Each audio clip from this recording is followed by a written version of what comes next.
Boa noite a todos. Estamos iniciando mais uma videotutoria da disciplina de didática do semestre de 2021.2 do Polo de Volta Redonda. Boa noite, Miriam. Está chegando aí? Chegou bem na hora da gravação. Tudo bem? Tá a caminho, né? Bom, tudo bem. Para a gente não perder tempo, queria saber se vocês trouxeram alguma coisa que mereça assim, destaque para a gente comentar e falar sobre as aulas que serão discutidas hoje, que é a aula 13, né, que fala sobre os objetivos educacionais, a 14, que são os conteúdos necessários ao ato de ensinar, e a aula 15, organizando o ensino entre métodos e técnicas ou procedimentos. Vocês conseguiram ler o material? Se leram, o que vocês acharam?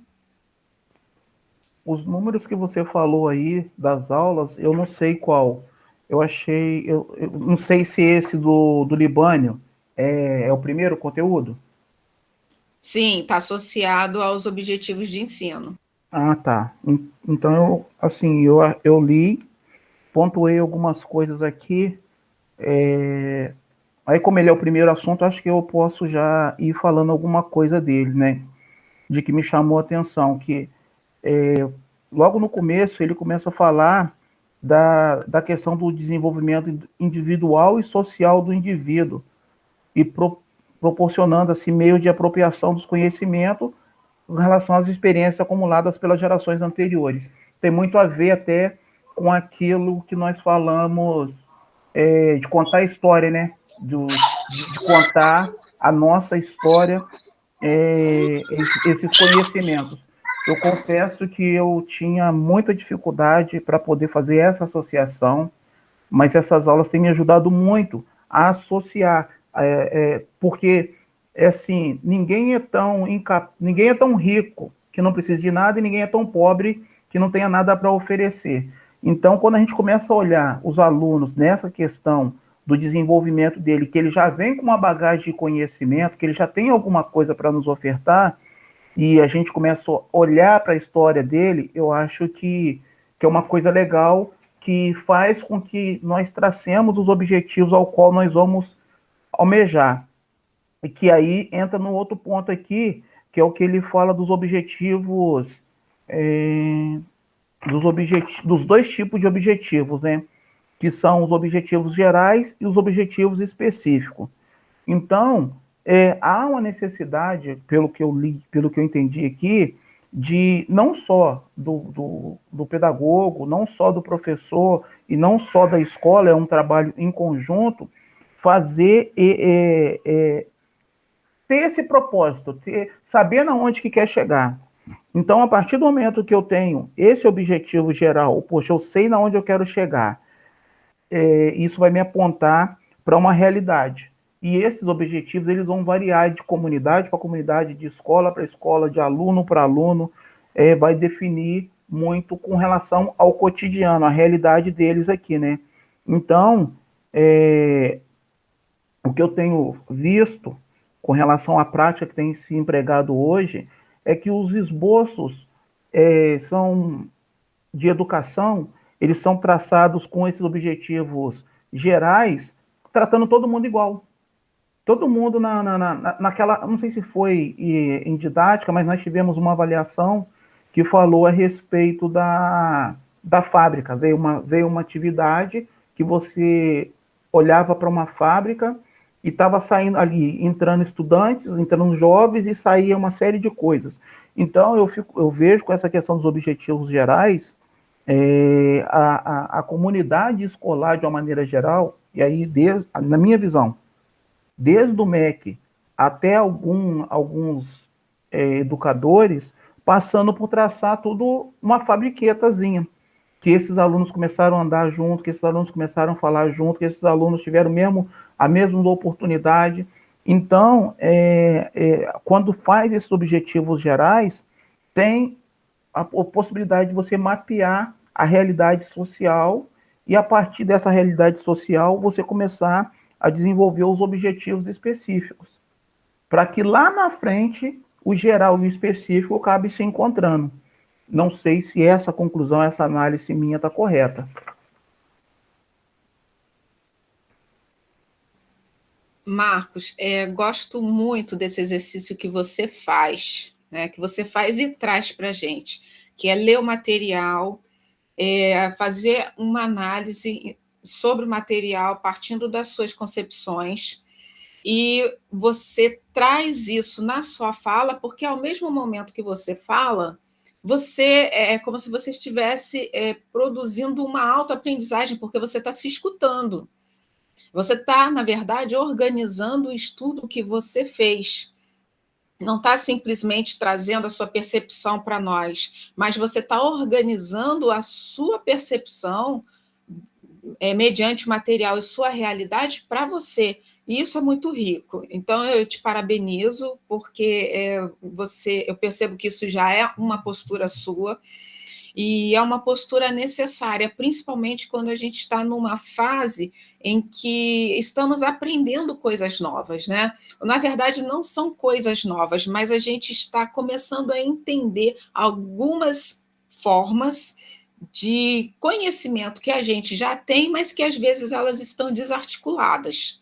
E aí é bacana porque você, fazendo esse exercício, ao mesmo tempo que você organiza o seu pensamento, você fixa de modo a compreender melhor o que você estudou e também evidencia coisas que precisam ser melhor explicadas, mais ajustadas. O que acontece às vezes com os alunos, e isso é de modo geral, não estou falando de vocês, estou falando da sala de aula, a relação professor-aluno, é que muitas vezes o aluno ele não se manifesta e ele cria concepções ou percepções que muitas vezes não é aquilo que o material está querendo dizer para ele. E como ele entra mudo e sai calado, ele vem para a escola, ele não se manifesta porque muitas vezes a escola também não dá esse espaço para ele, né? A gente, falando de modo geral, muitas vezes a gente mais precisa trabalhar o conteúdo, está preocupado com o tempo, quer fazer aquela atividade ou o que está dentro dos objetivos propostos e acaba esquecendo de dar vez e a voz para o aluno mostrar, se manifestar de forma oral mesmo, aquilo que ele aprendeu e aquilo que ele está entendendo ou não. E aí, ele não tendo esse espaço, ele volta para casa com dúvidas. Miriam, pode falar. Então, Silvia, isso daí que você. Boa noite, né? Isso daí que você comentou agora sobre dar oportunidade para o aluno, eu tive um problema desse com meu filho, que ele queria falar, a professora não deixava, entendeu? Então, assim, ele fala, mãe, a professora não deixa eu falar. Eu sei, mas ela não deixa eu falar. Então, eu tive esse problema aqui em casa. Então, é uma realidade que às vezes acontece, né? E aluno, às vezes, não fala porque não tem espaço para falar, e às vezes também porque ele não se sente à vontade, né, no ambiente para falar. E aí, só pegando o gancho, dando sequência aí nas percepções do Marcos, eu gostaria de saber se alguém queria falar algo sobre a aula 13, que fala sobre os objetivos. É uma das aulas, todas são muito importantes, tá? Os textos complementares, como Libânio, professora Vera Maria Candô, são todos muito importantes, mas parece simples, mas essa aula que fala sobre os objetivos, ela é muito importante para o professor, mas principalmente para o pedagogo, porque muitas vezes a gente vai trabalhar em escolas e com colegas de trabalho, com professores que não sabem formular objetivos. Então, a gente precisa conhecer entender para que servem os objetivos, como eles são formulados e quais são as intenções dos objetivos dentro da proposta de trabalho. E aí eu não digo só da escola, porque o objetivo ele está presente em todo tipo de planejamento. Então, planejamento empresarial, né, a gente já viu que o pedagogo ele pode trabalhar numa empresa, no planejamento escolar, num planejamento social. Então, qualquer tipo de planejamento. No TCC, a gente precisa entender qual é a função do objetivo em cada um desses espaços e o que são os objetivos na escola, no plano de aula, no planejamento, nos projetos, como eles são formulados e como eles se comportam. Então, é uma aula muito importante. Quem não leu, faça o exercício de ler essa aula, porque é um tanto desconfortável a gente vê pedagogos que têm dificuldade na formulação de objetivos, até porque a gente parte do pressuposto que o pedagogo dentro da instituição educacional, independente de ser escola ou não, formal ou não formal, é o profissional que vai auxiliar aquele que lida diretamente com o processo de ensino-aprendizagem a organizar o seu trabalho, auxiliá-lo a planejar, a executar, se for o caso. E muitas vezes ele não sabe formular o objetivo. Moisés, pode falar. Boa noite, professora, boa noite a todos. Eu cheguei agora há pouco, eu não sei assim o que foi falado, né? Mas eu queria comentar sobre o objetivo, porque normalmente a gente pensa que o objetivo é qual o objetivo que eu quero trazer. E o material fala que o objetivo é o resultado que a gente espera que o aluno possa apresentar. Então, eu vejo que todas as disciplinas que a gente está estudando, essa de didática, mexe bastante com os conceitos que a gente tem formado na cabeça. Então, esses conceitos vão confrontando as nossas verdades, as nossas realidades.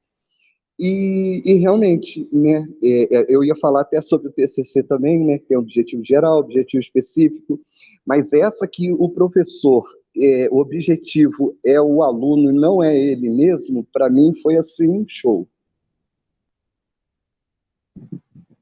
Perfeito. Por isso que eu gosto que vocês falem, porque aí eu falo menos. Porque vocês mesmos vão percebendo as coisas e um vai complementando as informações do outro. E é exatamente isso. E por isso essa aula é importante. Porque quando a gente fala da formulação do objetivo, esse é um dos pontos cruciais. A gente formular o objetivo pensando que o que a gente quer que o aluno alcance no final da aula, ou no final de uma atividade, ou no final de uma proposta educacional. E não é um objetivo que é para a gente executar. E aí, a importância da fala do Marcos, quando ele traz essa relação teoria-prática, essa concepção de trazer para o currículo, porque o currículo ele é teórico, para a realidade do aluno e formular esses objetivos a partir daquela realidade, contando com que o aluno conseguirá alcançar ou que ele precisa alcançar dentro daquele currículo no final da aula. E aí a gente usa as atividades que a gente cria, aí sim, nós como professores vamos criar atividades.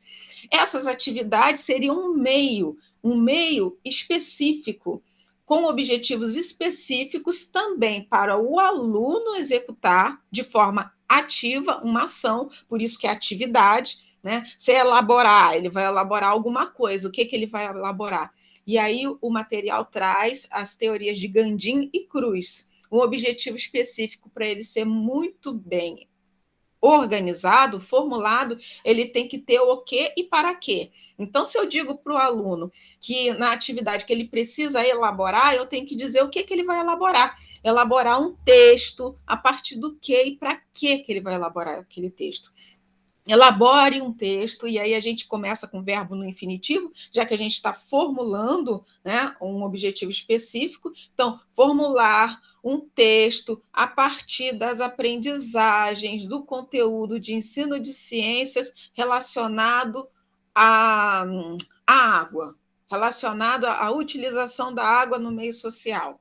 E aí, isso pode ser uma atividade. Elabore, aí não é elaborar, porque aí já eu não estou formulando o objetivo específico, mas sim eu estou transformando esse objetivo em atividade. Elabore um texto explicando os processos a partir do ensino de ciências das propriedades ou da utilização da água do meio social.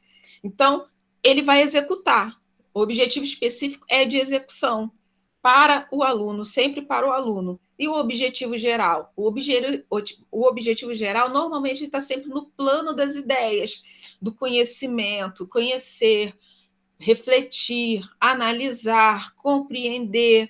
É algo maior que vai atender toda a aula, mas que também, ao final da aula, ao término da aula, o aluno deverá ser capaz de aí compreender as propriedades e a utilização da água, né, dos recursos naturais para a aquisição da água no meio social. Né? Então, o específico é um objetivo que eu posso transformar ele em atividade. Então, o aluno, ao final daquela aula, ele tem que ser capaz de executar aquela atividade como atividade específica, e a geral é aquela que, no final da aula toda, então, enquanto uma está preocupada com todo, geral, objetivo geral, ao final da aula, a outra é o meio para se alcançar esse geral, são as atividades, o objetivo específico. Letícia, você levantou a mão, quer falar? Boa noite, gente. Ô Silvia, minha dúvida é o seguinte, com tantos objetivos que a gente tem que ser alcançado de acordo com os alunos, com a realidade deles, como que ficou essa situação na questão da pandemia agora? Porque, assim, eu tiro pelo meu filho. Pinheiral, tá uma semana um grupo e o outro grupo fica em casa. Então, assim, tá nesse revezamento da semana aqui em Pinheiral. E você observa que as atividades da plataforma são totalmente diferentes das atividades que são executadas em aula. Então, assim, como que vai checar esses objetivos, se eles foram concretizados nas crianças, se eles aprenderam ou não aprenderam, de acordo com essa questão da pandemia, com exercícios diferenciados, como que eles vão analisar esse tipo de aprendizado agora? Você pergunta como mãe? Sim, porque, por exemplo, na reunião ela mostrou qual é o plano de aula, quais os objetivos do semestre. No primeiro semestre, eu tiro pelo meu filho, assim, todo mundo tirou 6, porque foi atividade numa plataforma, não tinha como avaliar direito. Então, assim, como está avaliando? Aí ela comentou assim, mãe, não se preocupa não, porque seu filho é um dos melhores, você está preocupada com o quê? Mas eu sei por quê, eu pego em casa com ele, firme. Eu sei, pego, refaço. Minha irmã é professora, então eu pego o plano curricular de Volta Redonda, então eu vejo se ele está acompanhando, se está no mesmo nível, se não está. Mas, assim, eu tiro por mães que conversam comigo pelo lado de fora e falam assim, mas seu filho já sabe isso? Eu fico assim, sabe? E eu achando que o meu está atrasado. Ah, não, mas a professora falou que está no nível. Aí você fica assim, o que é estar no nível? O que seria estar nesse nível? Porque, para mim, estava atrasado. E eu fico nessa preocupação. O Marcos sabe, porque eu converso muito com o Marcos sobre isso. Para mim, está atrasado. E eu fico com ele, assim, de questão... Vamos dar um exemplo, assim, prático. Tabuada. Ele está no 3º ano. Então, meu filho é um que já sabe a tabuada inteira. Mas porque eu explico para ele o que ele tem que aprender, que ele não tem que decorar, ele tem que entender como que é feita a tabuada. Se ele não sabe multiplicar, ele vai somar. Então, você vai contar no dedo, você vai fazer risquinho. Então, ele tem várias outras opções. E lá foi assim, olha, mãe, amanhã ele tem que vir porque a gente vai fazer um jogo em sala de aula e ele precisa saber a tabuada.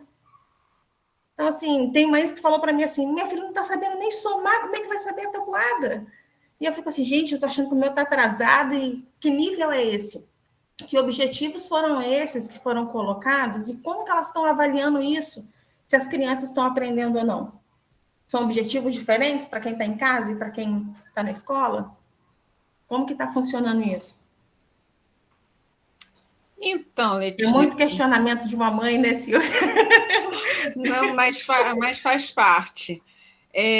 Assim, as suas perguntas elas são pertinentes, mas são perguntas que você tem que fazer exatamente para a escola, porque cada escola funciona de um jeito, né? Cada uma tem um contexto, cada escola tem seus professores, seus funcionários, e são pessoas que têm cabeças diferentes, né? A gente não pode, tipo assim, falar de nível.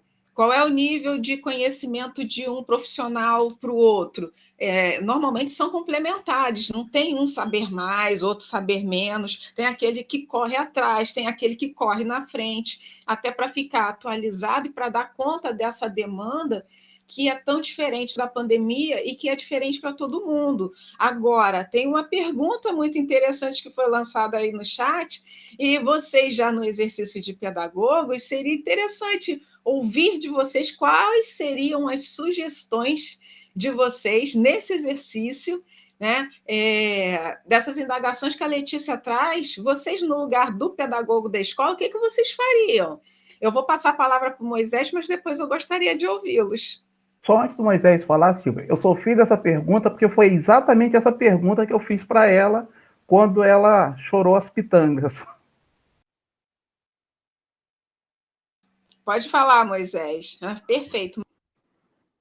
Não, eu só queria, voltando, só um ponto que a senhora falou ali atrás, só para não perder, quando a senhora falou o que e para que está envolvendo objetivo geral, objetivo específico, o que eu observo, assim, é dificuldade de interpretação.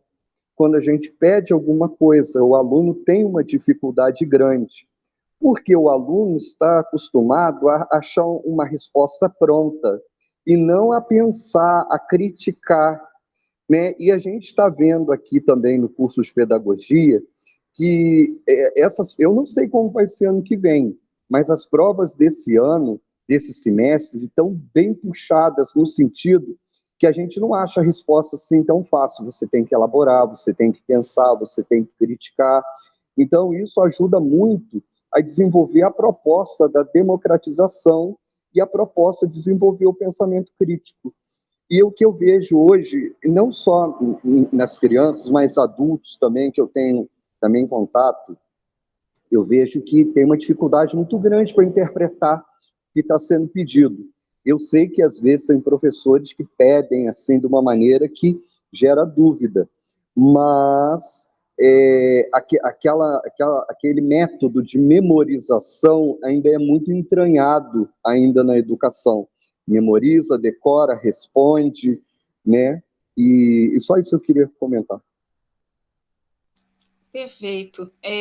Assim, a gente fala muito da educação tradicional. Assim como tem educadores tradicionais, tem alunos também que são tradicionais. E assim como os alunos, algumas famílias também são tradicionais. Por que eu estou dizendo isso? Muitas vezes, um professor que dá uma aula mais descontraída, uma aula que, assim, no presencial, alguém passa no corredor, parece que está todo mundo fazendo bagunça, né? Poxa, o professor não tem domínio de classe, aquela turma está uma bagunça só, mas não vai observar o que está acontecendo. De repente, aquele professor está fazendo uma feira de matemática, né? Está trabalhando com tabloide, está recortando figurinha do tabloide, onde cada um está vendendo uma fruta, colocando preço, está ensinando a mexer com cartão de crédito, e isso não dá para fazer sentado. As crianças vão se movimentar. A gente que é adulto, a gente faz uma bagunça na sala quando muda a proposta de quadro, cadeira e giz, né? Então, esse comportamento do professor, dele estar se descobrindo e estar descobrindo junto com o aluno novas possibilidades de ensino, isso dá uma desregulada também em quem está do lado de fora e não está entendendo o que está acontecendo.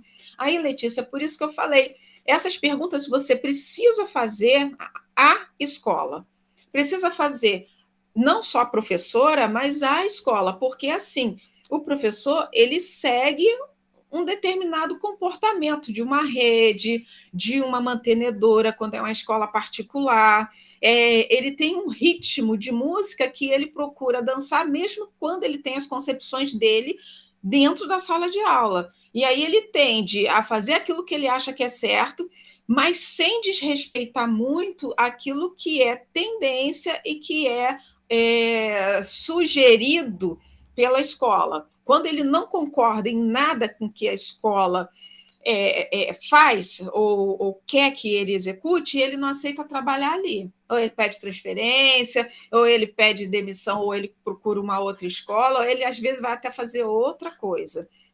Mas, assim, a cobrança, no bom sentido da palavra, dessa cobrança, ela tem que ser feita à escola para entender quais são os caminhos que a escola pensou para se trabalhar no período da pandemia, de que maneira que essa escola está desenvolvendo esse trabalho, como esse trabalho está sendo orientado para o professor trabalhar com o seu filho. Uma falha que a gente pode, de repente, destacar de cara, não que as outras coisas estejam acontecendo de modo a ter falhas, mas é não participar vocês desse processo. Não participar de vocês de como o desenvolvimento da educação está sendo planejada num período para a pandemia, que é um período atípico tanto para você quanto para o seu filho, mas que também é atípico para a escola. E aí, nesse momento, a escola tem que chamar a família para pensar junto, porque aí ela também é responsável, e ela é responsável também pela educação da criança. Então, esse papel que você faz de orientar seu filho, de ensinar seu filho em casa, é sua função também. Na verdade, dá uma complementação que a escola começa. Como assim? Se fosse assim, a escola começasse e você terminasse. E está dando a impressão que está acontecendo ao contrário. Você está iniciando e a escola, de repente, não está dando a complementação que você precisa. Mas o que precisa, talvez, é você entender como está funcionando, como é o procedimento, quais foram os planejamentos, né? Se apresentou o planejamento, talvez não tenha ficado claro, porque você não está vendo coerência com prática e com a teoria, né? O planejamento do semestre ou do ano, ele ele vem orientar o plano de aula, que descende dali, mas que é muito mais completo para uma unidade de aula do que o planejamento de um todo. O planejamento de um todo você vê superficialmente o que o aluno vai estudar, o objetivo daquela forma de aprender, daquela série, daquele ano de escolaridade, mas você não vê no dia a dia como isso vai ser executado, porque isso é no plano de aula. E aí a importância de você conversar nessa parte com o professor do seu filho, porque de repente faltou uma reunião de pais para orientá-los melhor, e aí com a participação da gestão, pedir a participação de vocês na elaboração, inclusive, de alguns quesitos, para vocês entenderem esse processo. Objetivo. Poxa, eu vou formular um objetivo para cada aluno que eu tenho. Tem 30 alunos dentro da sala de aula. Não tem como eu elaborar 30 objetivos, porque cada aluno é único, cada um tem uma cabeça, cada um tem um ritmo de aprender, de entender, alguns parecidos uns com os outros, mas não é a mesma coisa. O que precisa mudar, o que precisa flexibilizar em cima desse mesmo objetivo, que todos precisam alcançar no final da aula, ou no final da atividade, se for objetivo específico, é a forma como o professor vai trabalhar os meios, a atividade. Então, de repente, as atividades elas podem ser diversificadas para atender a realidade de grupos de aluno, mas não uma para cada um, mas para grupos de aluno.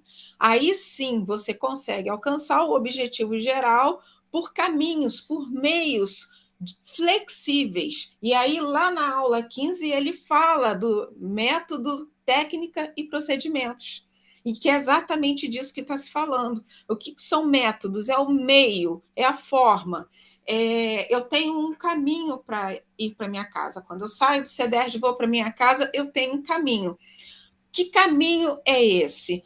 Depende. Na verdade, eu não tenho um caminho, eu tenho 3 caminhos. Eu posso atravessar o viaduto, eu posso dar a volta e pegar um ônibus de um outro lado, eu posso ir caminhando por uma outra rota. Então, são caminhos diferentes. né? E aí vem a técnica. O que é a técnica? É como eu vou chegar em casa. Eu vou chegar em casa de carro, eu vou chegar em casa de ônibus, eu vou chegar em casa a pé, né? Então, eu escolho o meu caminho e aí eu traço as minhas técnicas. Normalmente, ela vem com propostas, ela vem com recursos, ela vem com equipamentos, com materiais. E os procedimentos. O procedimento é o passo a passo. É quando eu começo a descrever o caminho junto às técnicas que eu utilizei para executar, talvez, determinado objetivo.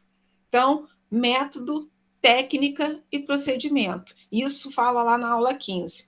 Então, é isso que flexibiliza. O objetivo, ele normalmente ele é o mesmo para todos os alunos, mas como você vai chegar nele é que não precisa ser engessado, e não deve ser engessado, porque as pessoas são diferentes, tá? Expliquei?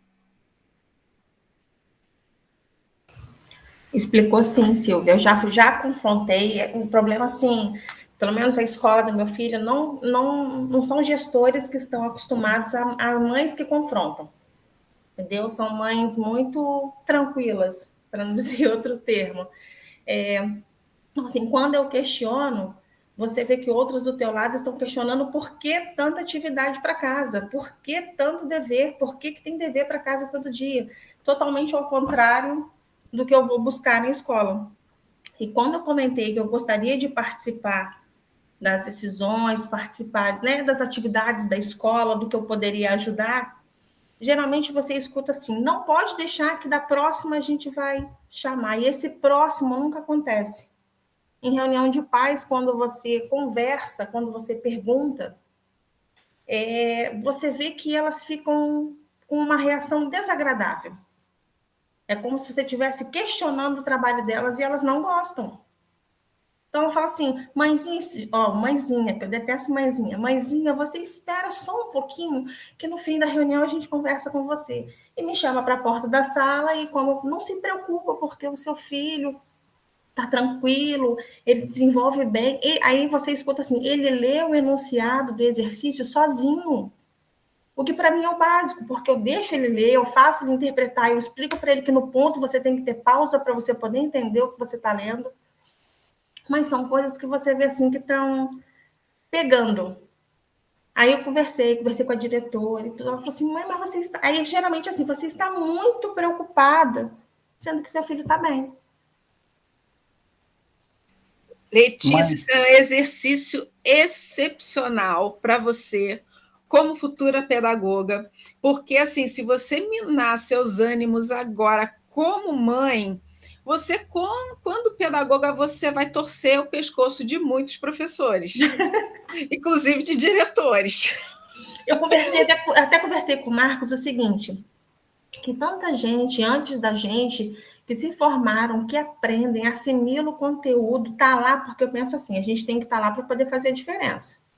Eu sei que muitas coisas ao longo do caminho vão fazer a gente desistir, desanimar, mas eu sei que quando a gente entra, você tem que fazer a diferença. Eu falei, o que acontece com esse povo que já está lá? Aí meu marido na briga fala assim, tá todo mundo precisando aposentar. Eu falei assim, pior que não, são pessoas novas, você vê que são pessoas que entraram agora também. Mas por que se corromperam? Teve assim que é uma escola muito parada, uma escola muito tranquila. E sabe o que me entristece, Silvia? Porque é uma das escolas consideradas melhores de Pinheiral. Aí eu penso assim, aonde está o melhor? E desanima mesmo. Eu falei com o Marcos, meu objetivo é o quê? É trabalhar bastante para trocar meu filho de escola. Que eu não vejo outra solução, outra saída. Mas tem, já vou te passar a palavra, Marcos. Então, quando eu te falo que é um exercício, não precisa chegar lá para fazer diferença. Usa esse desafio para começar a fazer diferença agora. Porque quando você se tornar de fato pedagoga, você vai lidar com situações dentro da escola, com seus professores, com seus pais, com a gestão, que vão te desconcentrar de tal forma que, se você não entender que aquilo não é pessoal, você todo dia vai ter uma doença, Não estou desmotivando ninguém a ser pedagogo. Gente, é uma profissão que eu amo de paixão, mas que você tem que ter um jogo de cintura e você tem que saber lidar com pessoas. Então, já começa aí. Na escola, a escola, ela é formada por pessoas. Eu falo isso repetidas vezes para vocês. Antes de ser professor, antes de ser gestor, antes de ser aluno, pai, mãe, somos pessoas, e as pessoas, elas têm problemas, elas têm deficiências, elas têm limitações, e às vezes limitações em momentos em que a gente que está do lado de fora, a gente quer respostas, só que aquelas pessoas também não têm respostas. E no momento em que a gente cobra, e dependendo de como a gente cobra, a gente coloca o outro encostado na parede, coloca o outro fragilizado. E aí, Ô, como Silvia, defesa... eu fui educadinha, Silvia. Não, mas eu não tenho dúvida disso. Não é nem a entonação, mas talvez o momento, porque existem momentos para você cobrar, e existem também palavras que talvez a gente não deva utilizar. E, às vezes, sem saber, a gente utiliza. Então, é assim, é um contexto, entendeu? É você marcar uma hora específica para você conversar, ou seja, as pessoas sabem que você marcou um horário que você quer falar sobre determinado assunto, dá a pauta do assunto sobre o que é. Não deixar para resolver isso no dia em que você é convocada. Faça ao contrário. Já viu que isso não está funcionando? Convoque você. Convoque, modo de dizer, mas convide você. Gostaria muito de conversar com vocês. Leve propostas para a escola. Né? Você está no curso de pedagogia, você está com contato com pessoas. Sugira palestra, convide pessoas que possam, de repente, apresentar alguma coisa que vai acrescentar à escola. Por quê? Essa escola está precisando de ajuda. Só que ela está sendo cobrada e ela não tem resposta para te dar. E ela não quer mostrar para você que ela não sabe responder o que você pergunta. Então, ela precisa de ajuda. E se você tem como ajudar, você ajuda. Talvez o que você faz com seus filhos pode ser algo que você também possa fazer pelos filhos dos outros. Se coloque à disposição da escola. Fala que você não está ali para criar problema, que, pelo contrário, você quer somar com a escola, que você também é professora, que seu filho ele está como referência, aproveita o elogio, né? Seu filho ele é como referência, ele já lê, então eu quero que o filho dos outros leiam também. Como eu posso ajudar? Então, quando você faz esse caminho de encontro e não confronto, as pessoas tendem a baixar a guarda e tendem a mostrar para você quais são os problemas, porque você vai ajudar. Então, não precisa, Letícia, esperar chegar lá para ver o que acontece, por que as pessoas se corrompem. Comece já esse exercício pedagógico para, quando chegar lá, você continuar ensinando as pessoas a como não se corromper. Até porque cada situação é uma, eu não sei de qual escola você está falando e nem quero saber. É ético não dizer, tá? Já vão aprendendo isso, mas é salutar você aproveitar essa experiência que você está tendo como um exercício e já vai anotando para, de repente, isso virar um TCC, porque você já tem elementos aí para um TCC. Marcos. Então, uma fala que a Letícia falou aí, ela não tinha comentado comigo, que mostra claramente que na escola e fora da escola existem objetivos pensados de forma diferente. Porque, por exemplo, alguns pais identificam que está bom daquele jeito. Outros pais acham que precisam galgar mais um passo. Existem outros pais que acham até que tem que retroceder um pouco. Uma das coisas que eu falei com a Letícia é que nós sempre vamos encontrar no nosso âmbito, quer seja social, quer seja profissional, dois tipos de pessoas. Aquelas que precisam e aquelas que necessitam. O precisar é algo supérfluo. E o necessitar é algo de grande valor. O que nós precisamos identificar, o que essa pessoa necessita, em qual categoria que essa pessoa vai se encaixar. Na categoria das pessoas que precisam, que é o supérfluo, que está satisfeito ali com o básico, com o aluno tirar 5 e tá bom, o importante é eu tirar a média e passar de ano, ou eu sou aquele que eu preciso aprender. A minha filha, no início só para ilustrar isso, no início do curso, a minha filha me fez a seguinte pergunta: pai, qual a diferença sua em termos, não em termos de conteúdo, mas em termos de comprometimento da faculdade que você está fazendo agora e da que você fez há X anos atrás? Não vou ficar falando quantos anos não, para não... Há X anos atrás. E eu disse para ela claramente, falei: filha, uma das coisas é o comprometimento. Não que eu fosse um mau aluno lá atrás, mas hoje eu sei aonde eu quero chegar, eu tenho os meus objetivos bem definidos. E lá atrás eu ainda estava descobrindo quais eram os meus objetivos. Então pode ser que nessa meia perdida que está essa estrutura, igual a Silvia relatou, o que está faltando lá é nortear esses objetivos. Aí vai precisar aparecer alguém. E sempre que aparece alguém tentando ajustar alguma coisa, esse alguém também é criticado. Esse alguém, porque você sai da condição de pedra e vira vidraça. Então a gente precisa ter muito jogo de cintura para poder administrar isso, porque a gente ouve e vê situações que são revoltantes, mas a gente precisa segurar, tirar o pé um pouquinho, para que essas coisas deixem a gente respirar, né? Porque senão não respira. Conhecendo a Letícia um pouco que eu conheço, ela não ia enforcar ninguém, mas ela ia se enforcar. Assim, só para você poder rir e achar engraçado, eu falei que eu estava à disposição para ajudar em qualquer situação na escola. E me ligaram na tarde. Não, fiquei preocupada que meu filho estuda de manhã, falei: não é nada com meu filho, então... mãe, você pode vir e tudo, pode trazer o Bruno, não tem problema não. Eu falei assim: não, daqui a pouco eu tô aí, eu moro perto da escola, eu falei: daqui a pouco eu tô aí. Quando eu cheguei lá, eu falei: não, que eu posso ajudar, vocês estão precisando de alguma coisa? Ela falou assim: mãe, eu sei que você mexe com informática, esse computador aqui tá travando. Você tá rindo, Marcos? Você pode arrumar ele comigo? Eu falei: não, posso, com certeza. Eu falei: o que mais que eu posso ajudar na escola? Porque não é só porque eu sei mexer com informática que eu sei fazer só isso, não.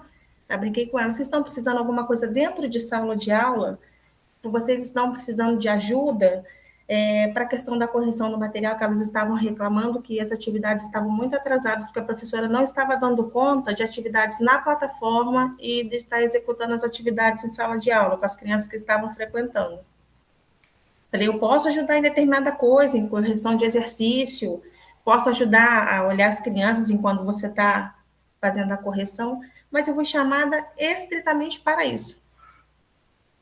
Mas, Letícia, não acha ruim, não. Eu acho que isso já pode parecer estranho vindo de mim, mas isso já é uma abertura da escola. Eles poderiam não chamar, né? Poderia pensar assim: não, a Letícia é crítica, a Letícia, sabe? Como estão sempre na retaguarda porque você quer entender mais as coisas, poderia preferir passar aperto lá com a informática, mas eles te chamaram. Eu não vejo isso como um ponto ruim. Agora, na questão de corrigir uma atividade que foi elaborada por outra pessoa, talvez não fosse muito adequado também, porque aí quem fez a atividade, ela se sente também assim, sensível para outra pessoa corrigir. É assim, Letícia, é fazer o exercício de se colocar no lugar do outro, no lugar daquela pessoa, daquele professor, daquela gestão.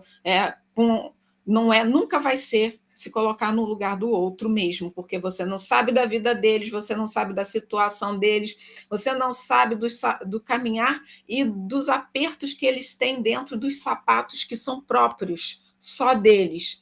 Mas até onde você consegue vê-los como profissionais, tentar se colocar no lugar deles nesse período de pandemia, e aí fazer o exercício que o Marcos te passou, como você se sairia, como você faria com X alunos dentro de sala de aula, num período de pandemia, se você não soubesse mexer com informática, dentro de uma instituição que, inclusive, te cobra resultados. A escola cobrando resultados e os responsáveis também cobrando resultados de uma outra forma. O jeitinho que eles deram, digamos assim, a professora está bem aberta a diálogo, ela me passou o WhatsApp dela, falou que o que eu tiver dúvida ou necessidade eu posso perguntar, e pergunto mesmo. Posso perguntar quais são os objetivos, e ela me explica direitinho ali dentro do tempo dela, entendo que trabalha de manhã, trabalha de tarde em outra escola. Então, assim, eu acredito que foi, assim, uma solução que eles viram no momento de estar me atendendo. Sim, mas você pode oferecer mais, como eu te falei, você está em contato com o CEDERJ, você conhece professores, profissionais, você vai criar uma rede de amizade, inclusive os seus colegas, que de repente pode fazer uma palestra online para esses professores, naquilo que você percebe que está com dificuldade, fazer uma dinâmica, uma atividade, não que alguém que vá responder, entre aspas, algumas perguntas que eles vão fazer, mas que, na verdade, vai dar uma luz para mostrar que eles vão descobrir por si só, e pelo contexto que eles convivem, o caminho que eles devem tomar. Então, você pode oferecer. E aí, oferece de uma maneira mais macro, não tão específica dentro de sala de aula, porque, na visão do professor, ele tem a sensação de que você está querendo entrar na sala para dar aula no lugar dele. E não é isso. Na verdade, você quer bons resultados para o seu filho e você quer entender como a escola está administrando, gerenciando esse período de pandemia que até então não está claro para você, mas que você já consegue enxergar algumas falhas, e nessas falhas, como você pode ajudar? Se não for você mesmo pessoalmente, como você pode levar pessoas para dentro da escola, oferecer essas pessoas, convidar pessoas, perguntar se você pode fazer isso, se a gestão tem esse interesse, perguntar se eles têm, quais são as angústias, as dificuldades maiores que os professores têm, que você trabalha, que você estuda numa universidade que tem pessoas que, de repente, pode ajudar. Então, o caminho é esse. Já que a escola talvez tenha um pouco de resistência para a família, e eu não estou falando só de você, estou falando para os responsáveis de modo geral, a família, alguém tem que ceder, entendeu? Alguém tem que ceder, porque senão não dá certo, fica naquele embate que nenhum nem outro sai do lugar. Moisés, pode falar.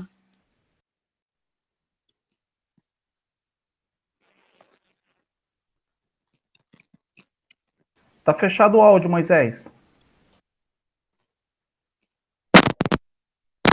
Agora, ok. Eu concordo com o que a Letícia disse, com o Marcos disse, até porque eu observei isso com meu filho na escola. Por que eu observei isso? Porque eu estou acostumado realmente ao estudo tradicional, mandar que vinham 50 questões de matemática, mais não sei quantas de português, de inglês, de tudo ao mesmo tempo. E ele também estuda no colégio público, e no colégio público eu vejo que são pouquíssimas questões que manda para casa de atividade. Isso eu estranhei. Mas eu só queria fazer um comentário.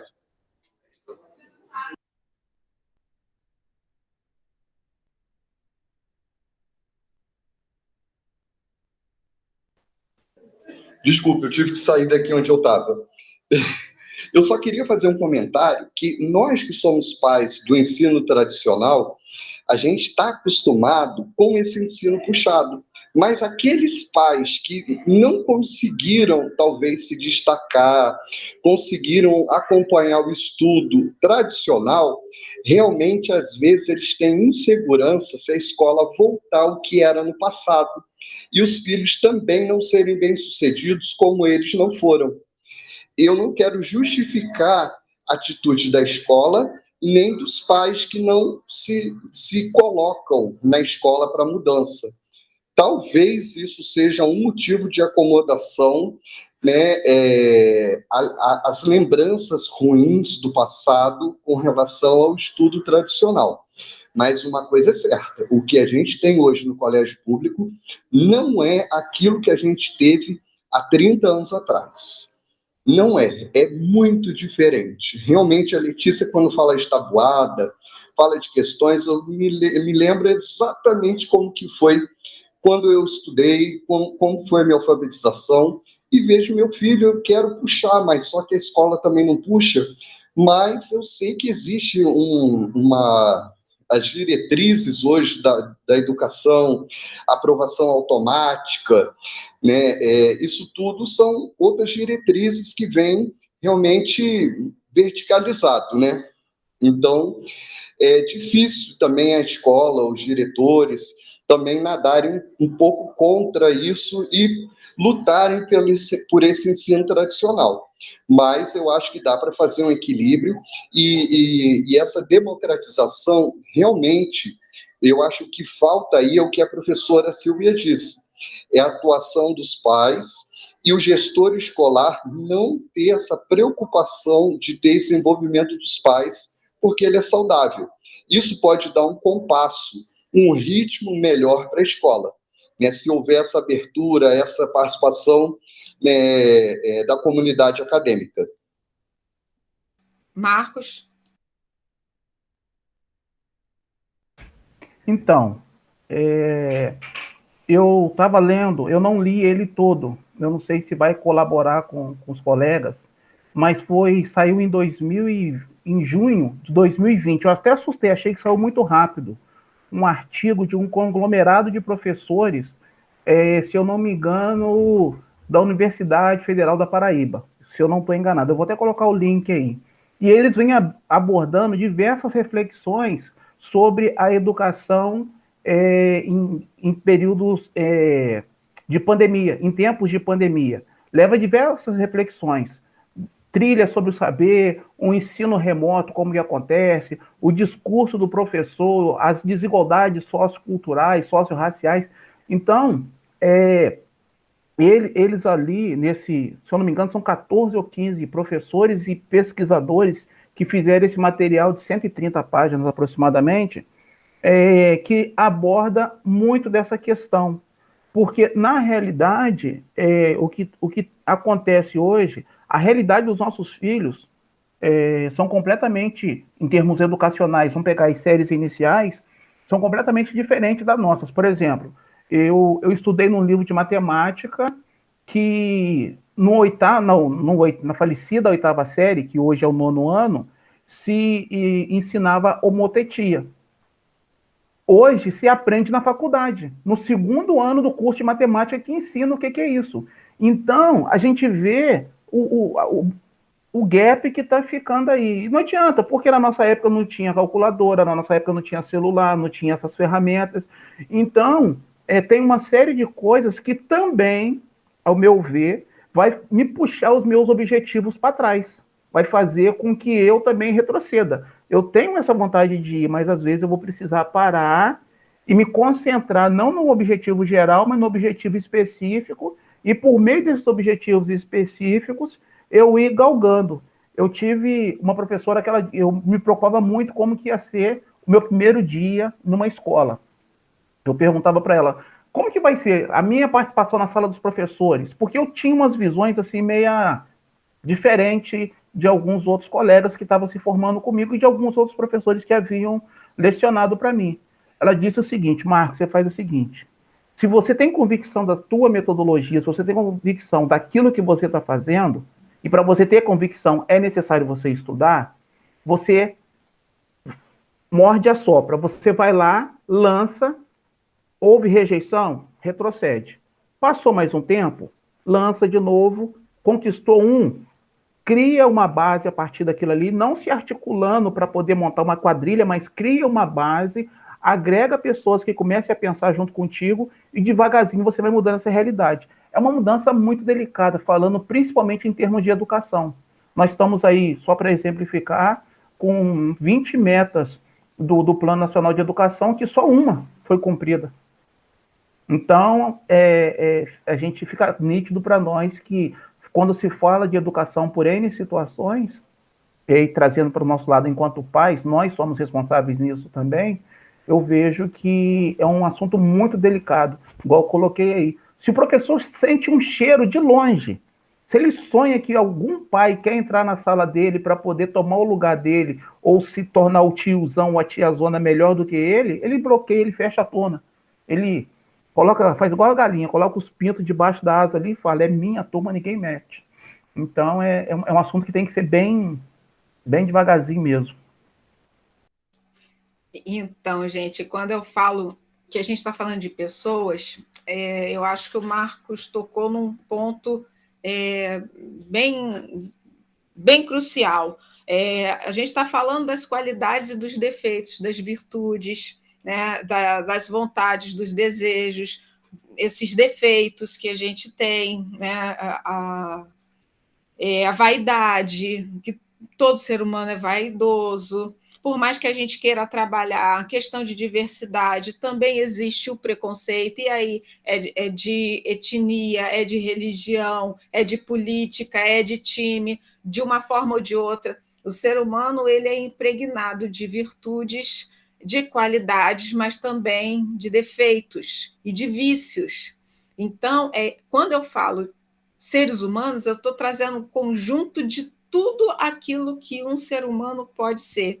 E que muitas vezes a gente conhece só um lado dele, ou o lado bom, e não conhece o outro lado. Ou às vezes a gente só conhece o lado mal da pessoa e não conhece o outro lado, o lado bom. E tudo tem seus motivos e tudo tem os seus porquês.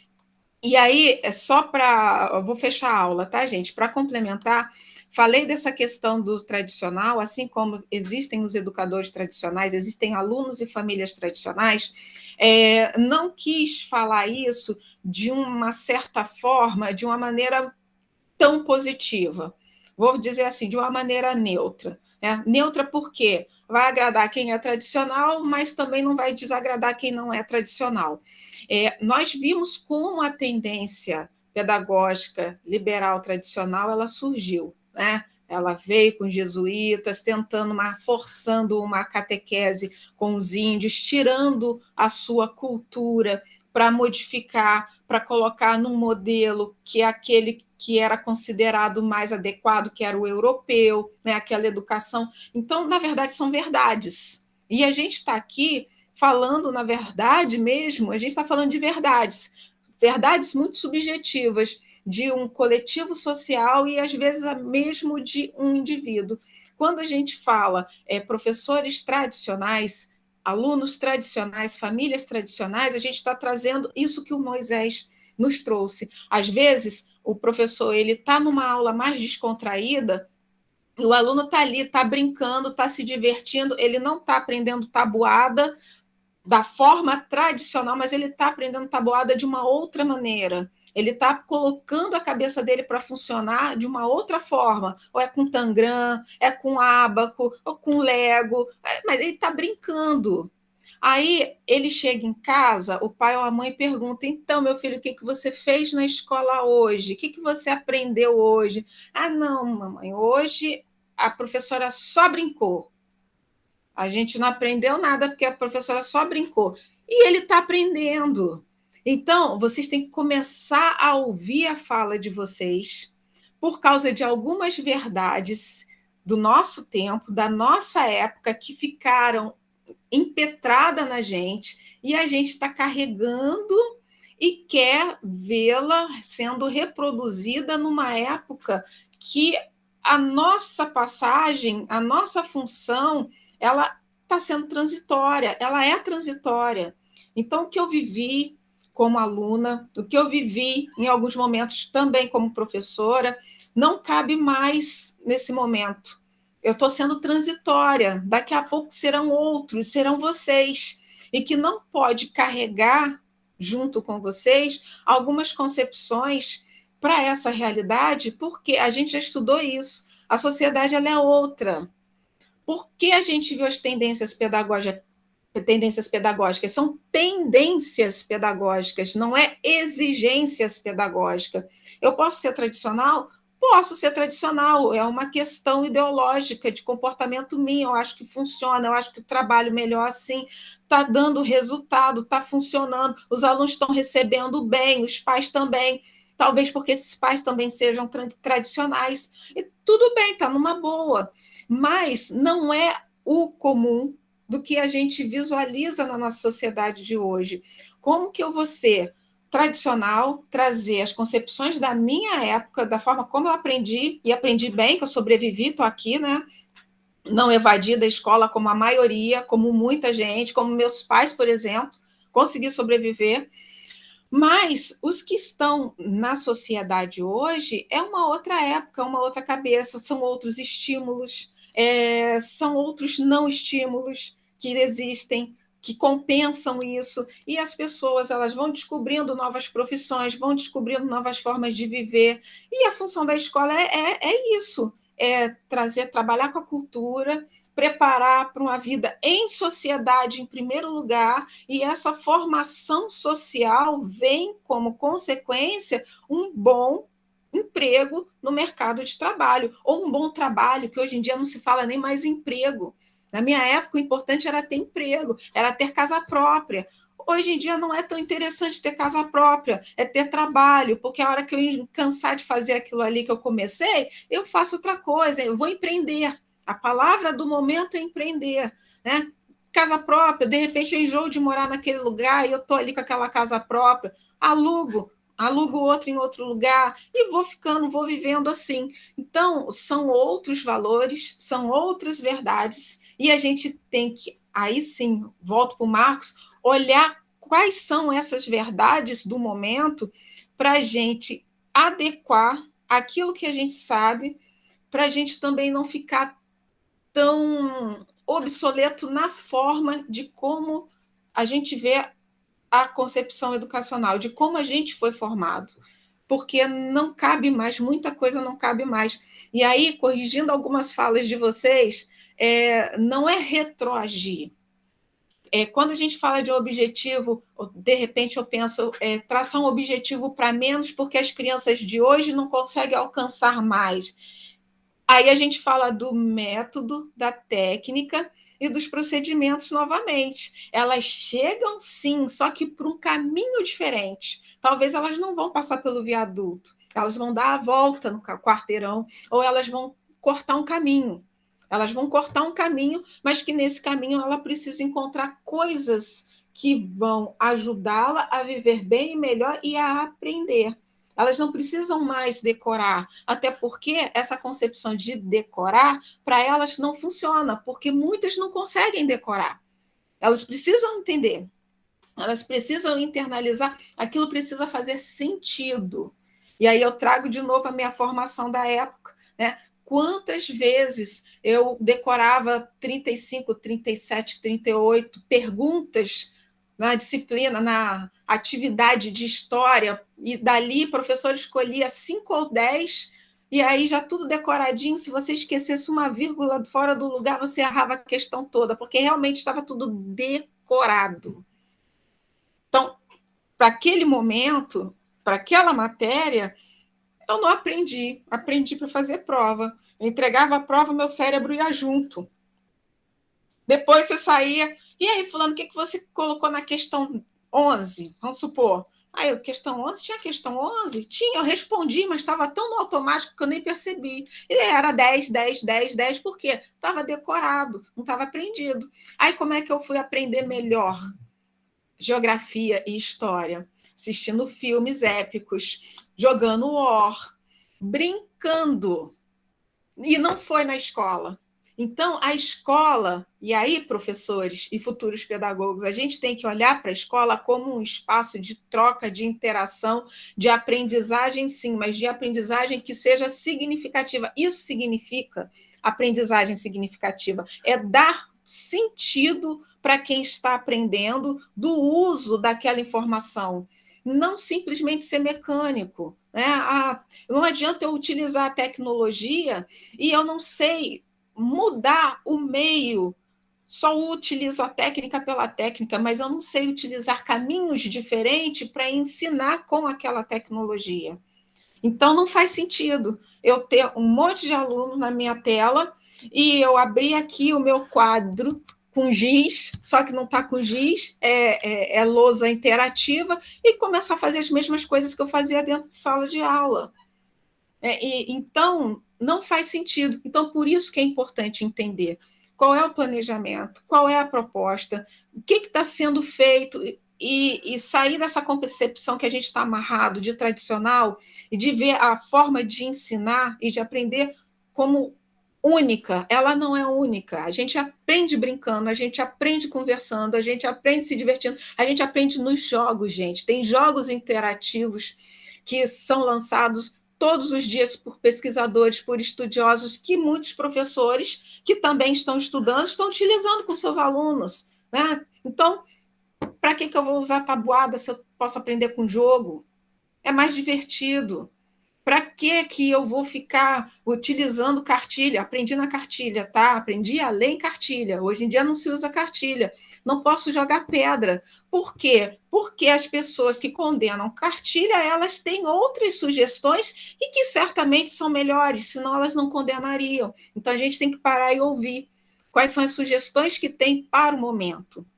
E não querer viver um déjà vu, porque a nossa época não volta mais. Nós somos transitórios. Daqui a pouco são vocês na linha de frente e depois serão os alunos de vocês na linha de frente, não mais vocês. E aí, esse papel que eu estou fazendo aqui hoje, vocês farão com os alunos de vocês.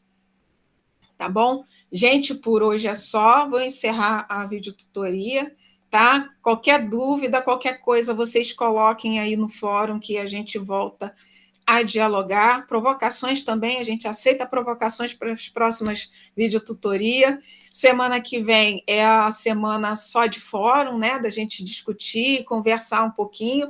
Não esqueçam de deixar aí a opinião de vocês, desabafa, aproveita o espaço para desabafar, para falar, dizer o que pensa, o que vocês acham.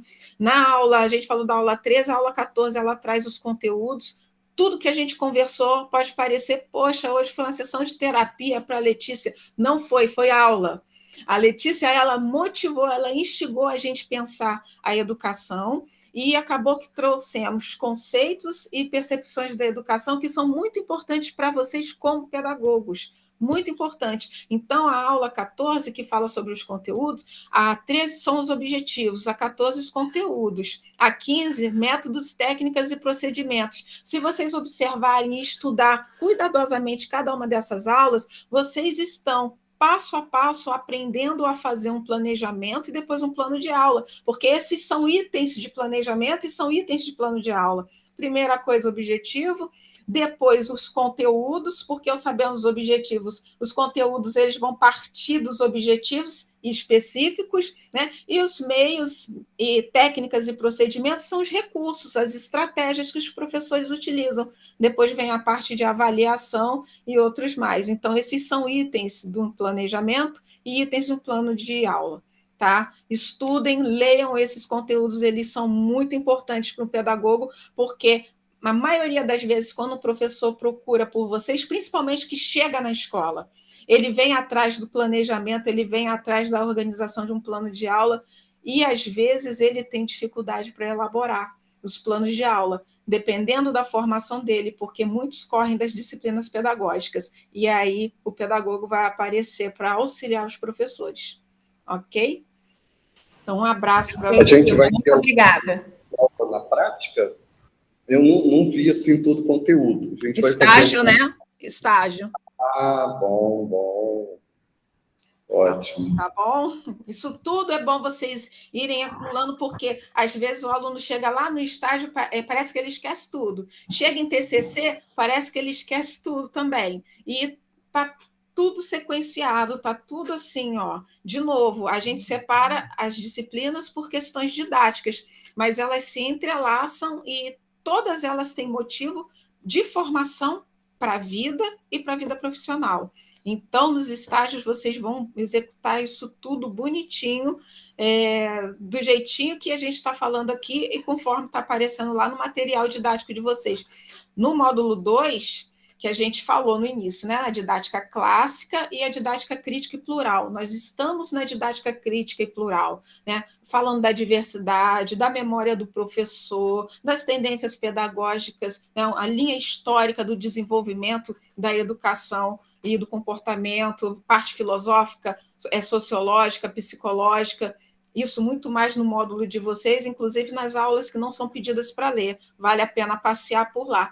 E no módulo 2 entra a didática mais clássica, porque aí sim, a gente, na verdade, já começou a falar do objetivo, dos conteúdos, métodos, técnicas e procedimentos, depois vem a avaliação, e aí vocês vão começar a entender como funciona o currículo, o plano de aula, como ele é, o que ele é, por que ele existe, o planejamento de curso, o planejamento de uma aula, de uma disciplina, e isso tem nessas aulas aí, que estão chegando aí, tá? As próximas já traz isso. Inclusive, tem plano de aula pronto, tem planejamento pronto, e vocês vão dando uma olhada, e também nada impede que vocês busquem na internet várias outras formas e opções, e vocês vão perceber que não existe um modelo fixo, existe uma estrutura que é importante ser respeitada, mas como o professor ele vai desenvolver o seu plano de aula, o seu planejamento, isso vai muito da escola, e no dia a dia muito com o que o professor quer, deseja e acredita no que ele vai trabalhar, né? Alinhado com as propostas curriculares, que são propostas, não são grades, tá bom? Um beijinho para vocês, boa noite, bons estudos. Boa noite, Silvia, obrigada. E não esqueçam de dar a presença de vocês aí no fórum. Tchau. Tchau, Tchau, boa noite. Boa noite.